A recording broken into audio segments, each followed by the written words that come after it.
Почитувани, талогот од Социјалдемократскиот сојуз и предавникот Филипче не само што не го решавале проблемот со водата во Гостивар, туку никогаш не побарале, ниту пак понеле одговорност.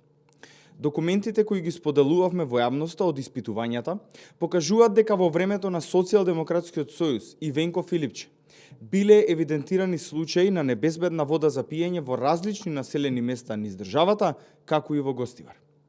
Но денес се поставува едно уште поважно прашање, а тоа е дали некој од тогашната власт побара одговорност. Дали некој директор бил разрешен? Дали некој градоначалник пак бил повикан на одговорност? Одговорот е не.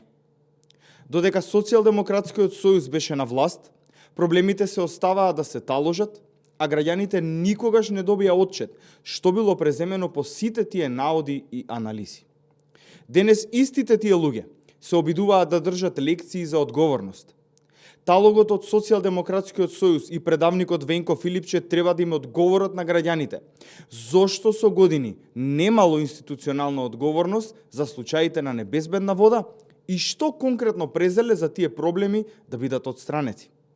Граѓаните заслужуваат одговори, а не политичка селективност. Ви благодарам.